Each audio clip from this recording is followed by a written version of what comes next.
Likely the most horrendous change Windows ever made was to the Start menu. Before Windows 8, the Start menu was a compact and efficient tool anchored to the bottom left corner of your screen. It was a small overlay that gave you quick access to programs, system settings, search, basically anything you'd need. So you could press the Windows key, type a few letters, and launch instantly anything without leaving what you were doing.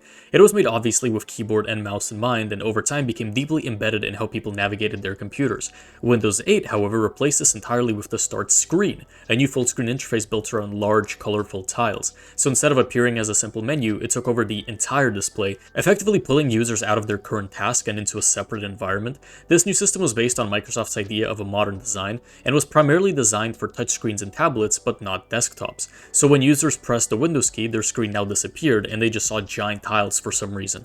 The backlash was pretty big, and this was the first update where many users avoided upgrading, or would install third-party tools to restore the old Start menu. Microsoft partially reversed this in Windows 8.1, and eventually brought back a redesigned Start menu in Windows 10, acknowledging the failure of the Start screen. Around 2015, following the release of Windows 10, Microsoft began rolling out an aggressive upgrade campaign. This came in the form of a background application known as GWX, short for Get Windows 10, which quietly installed itself through standard system updates. It placed a small white Windows logo in the system tray and offered users a free upgrade.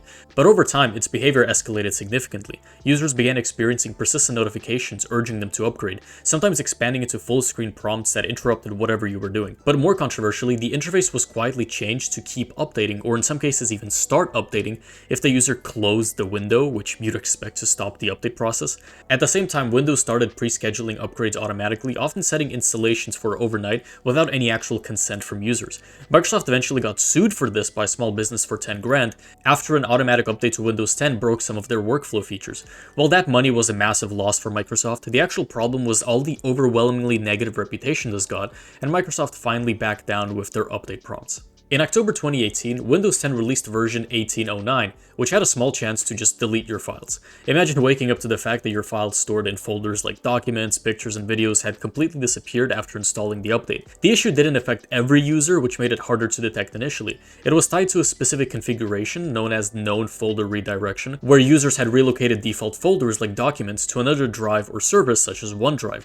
During this update process, Windows attempted to clean up what it believed were duplicates or unused folders. However, due to a logic error, the system incorrectly identified some of these folders as empty, even when they still contained files. As a result, it fully erased directories that still held user data, in a way that was effectively not recoverable no matter what you tried. Reports later revealed that members of the Windows Insider testing program had flagged these issues before release, but the feedback was not prioritized due to its limited scope. Within 4 days of launch, Microsoft pulled back the update entirely and released a fixed version. This affected a tiny number of people, but the fact something like this could even happen made a lot of users avoid updates entirely. In March 2021, Microsoft released a routine security update for Windows 10 known as KB50802, part of its regular Patch Tuesday cycle. The update was intended to fix security vulnerabilities and, on the surface, appeared no different from the dozens of background updates users receive every day. But shortly after installation, users discovered that attempting to print a document would instantly crash their system. If you would do something super rare, like clicking print in applications like Notepad or Microsoft Office, it would trigger a blue screen of death, often displaying the error code APC index mismatch, which was linked to a core Windows component. The crash was consistent and reproducible, but only after specific conditions, most commonly when using certain applications alongside older Type 3 printer drivers. Basically, the computer could function perfectly during normal use, only to completely crash the moment a print command was issued. Because this was a mandatory security update, many systems installed it automatically, especially in schools, offices, and even hospitals, which as you could imagine was pretty bad. Initial workarounds required uninstalling the update or disabling printing entirely until Microsoft released the fix. With the release of Windows 11, Microsoft decided to redesign the menu that pops up when you right-click. In previous versions, right-clicking instantly displayed a full list of options of anything from rename and properties to third-party integrations, all accessible in one little window. The new design was now a condensed menu with only a small set of core actions.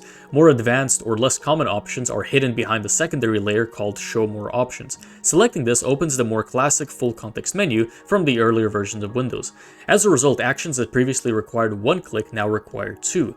This doesn't sound that bad until you actually use your computer and realize how often right-clicking is used daily, and the added step quickly becomes very noticeable. It also disrupted long-established muscle memory, as users expect familiar options to appear immediately, but instead end up clicking on the paste button or whatnot. This screwed over compatibility since many third-party applications, including file compression tools and development software, relied on older integration methods. Their options frequently did not appear in the new menu, which forced users into the secondary menu for no reason other than just to modernize the menu. Starting with Windows 10, Microsoft began introducing promotional content, or ads, directly into the operating system. One of the earliest ads appeared in the start screen, where suggested app tiles began appearing alongside installed programs.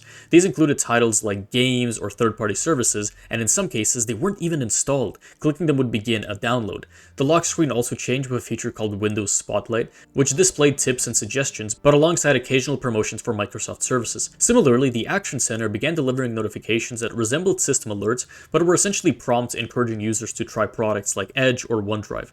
In 2017, Microsoft even tested banner-style promotions inside File Explorer, which got attacked hard and eventually removed, but it's insane that they even did this in the first place. With Windows 11, ads still exist, and Microsoft got a bit smarter about their placement. The Start menu introduced a recommended section that mixed recent files with suggestions, sometimes including promotional content. The Settings app began displaying subscription prompts for services like Microsoft 365, and persistent setup reminders encouraged users to adopt Microsoft's ecosystem. Even File Explorer was briefly tested again with ads in 2022 insider builds, so they seem to be adamant on pushing ads regardless of user feedback. With Windows 11, Microsoft began heavily enforcing the use of Microsoft accounts during installation. In earlier versions of Windows, users could easily choose a local offline account with no connection to cloud services. In Windows 11, especially the Home Edition, this option is no longer clearly available, and in many cases users just aren't allowed to complete setup without both an internet connection and a Microsoft account. While some workarounds have existed, such as disconnecting the internet or using hidden commands, Microsoft has gradually restricted these methods over time. Even in versions where local accounts are still technically possible, the option is buried behind multiple layers of menus, often labeled in ways that make it difficult to find. For most users, the path of least resistance leads directly to just signing in. They seem to be copying Apple here, but Apple is known and used for its ecosystem, unlike Windows, which most just see as a default computer OS, but which now needs an account. It's just more control taken away from people, which especially hurts long-term Windows users, I'd assume, which is quite sad to see. In 2023, Microsoft Copilot was introduced as an integrated AI assistant within Windows 11, and in an era where people don't really like AI, Copilot is for some reason made to be intrusive and annoying. One of the most immediate changes was the addition of a dedicated Copilot button on the taskbar, enabled by default after updates. Given that the taskbar is one of the most frequently used parts of Windows, it means almost every Copilot opening was accidental. Alongside this, keyboard shortcuts like Win+C were reassigned to launch Copilot. When opened, Copilot appears as a sidebar that slides into view, occupying a portion of the screen and moving any open window. It's not bad design by itself, but it's super distracting when triggered unintentionally, which it is most of the time. Microsoft also began experimenting with deeper integrations, including AI-assisted features tied to File Explorer and system settings. So who knows, we may get Copilot-powered ads in the Explorer soon. Windows has this recurring problem where new features are not introduced optionally but actively promoted within the interface. As a result, even though Copilot is optional, its entire design of accidentally getting users to enable it just makes everyone see it as yet another pushy Windows feature, which does suck, as I think a lot of the features I talked about in this video, including Copilot, could have great implementations if they actually were built around the users and not vice versa. Leave a comment about your thoughts on all of this and Windows as a whole. Help me reach 1,000 subscribers if you enjoyed, and thank you for watching.